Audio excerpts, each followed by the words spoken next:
So if we can get this down to numbers 20,000 and below, that's a good outcome in terms of where we would hope to get to with this outbreak. But I mean, it's still horrible.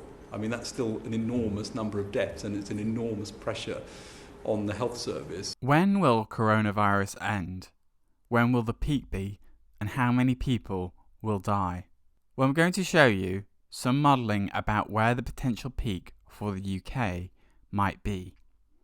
Now, as you've probably gathered from the media briefings, there are different ways of measuring the peak. Essentially, you can think of it as 4 different peaks, all of which will happen in order: cases, hospital admissions, intensive care admission, and deaths. Let's go through them one by one. A model from Oxford University worked by assessing how well different outbreak scenarios fitted the rise in coronavirus deaths in the UK. It estimated that 68% of the population had already been exposed to the virus.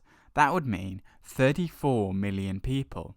But the study hasn't been published or peer-reviewed, and is more of the top end of an estimate to make the political point that testing needs to improve.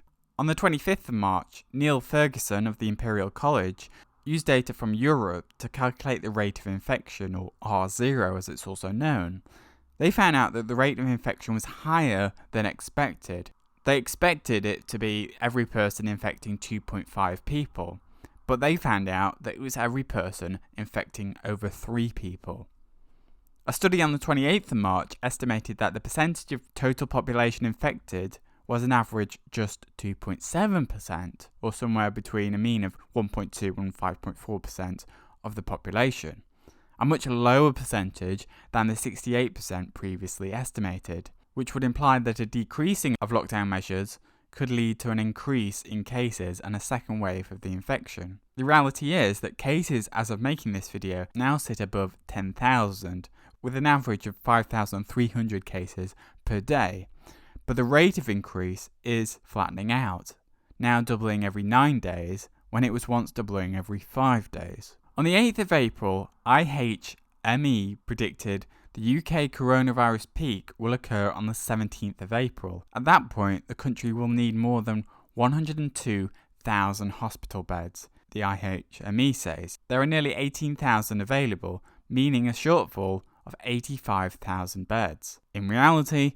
a report from the Financial Times from the 10th of April showed that only 60% of acute beds in England were occupied, compared to 90% last year. Modelling from Imperial College, which took data from a 13-year-old code from an influenza pandemic, worked on the assumption that intensive care demand would be the same for both coronavirus and influenza.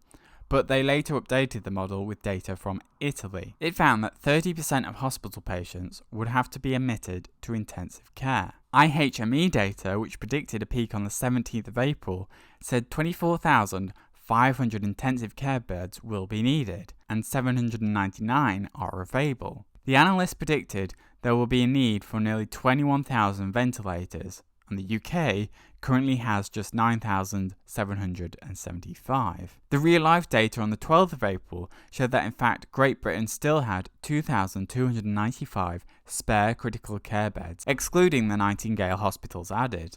On the 16th of March, before the UK was in lockdown, the Imperial College model predicted 520,000 deaths if the government would have done nothing. They then modelled under Scenario 1, or as the government called it, the mitigation strategy. Mitigation, as they modelled, was not a formal lockdown, but the advice about self-isolating we were getting before the lockdown. The modelling concluded that under mitigation, even though the number of deaths is cut by half, there could still be 260,000 deaths, and that would therefore overwhelm the health system. So the modellers at Imperial College then came up with the second scenario, or suppression as the government called it. The modellers were trying to individually determine which of the following measures work to control the virus. The measures were isolating people with a cough and temperature at home for 7 days, quarantining families where somebody has symptoms for 14 days to allow time for any symptoms in the others to show, social distancing involving cutting the normal contacts people make at home, school or work by 3/4, social distancing for everyone over 70 by asking them to stay at home, or the closure of schools and universities. The first one that we introduced, case isolation, you would expect to bring the peak down by about 20%. The second one, of whole household quarantine, you'd expect to bring down by about 25%. The social shielding of the elderly has less of an effect on the peak, but a much bigger effect on the mortality, where you might expect it to be between 20 or 30%. And general social distancing measures, which, as you said, are quite extreme ones that have now been introduced, would be expected to reduce the peak by about 50%. Scenario 2 was a model which imposed all the measures except closing schools and universities, and they predicted this would drive death rates down to just 20,000, assuming the lockdown lasted through to July or August. On the 25th of March, Neil Ferguson of the Imperial College predicted that deaths from the disease were unlikely to exceed 20,000. Ferguson acknowledged that it would take up to 12 to 18 months for the rate of the virus transmission to sink to safe enough levels that it was impractical to keep the UK in lockdown that long. Modelling on the 28th of March predicted that the UK was still in its early stages, and at the time had averted between 73 to 1,000 deaths, or 3.7 times higher than if we had implemented nothing. That means that by today's number, the number of deaths would be already 39,290 if no measures had been undertaken. On the 7th of April, The Telegraph reported that the peak could be between the 11th and the 14th of April. Last week, the government announced that we were moving to delay and then mitigate. But today, you published some analysis from Imperial, Professor Ferguson, which says very clearly that the strategy should be suppression, not mitigation.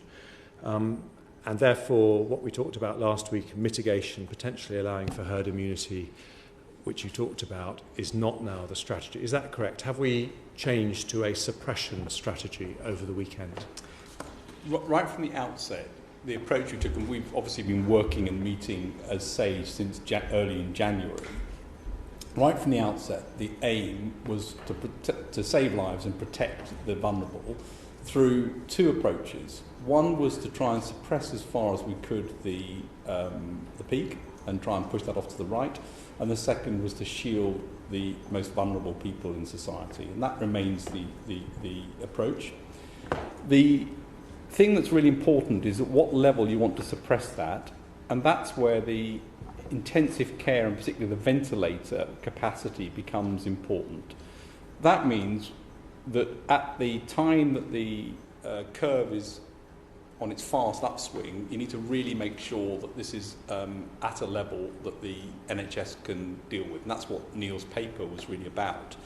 And by the 8th of April, the Institute for Health Metrics and Evaluation predicted 66,000 deaths from COVID-19 by August, with a peak of 2,937 a day on the 17th of April. However, the number of 66,314 deaths is taken from a range between 14,572 and 219,211. In reality, as we speak, the UK death rate continues to fluctuate between 700 and 900 deaths per day, which means to reach 20,000 deaths would take roughly 11 days, at the least, assuming deaths per day do not decrease or increase. Italy, in comparison, is 3 weeks from its peak of seeing a similar number of deaths per day and is still receiving between 600 and 500 deaths per day.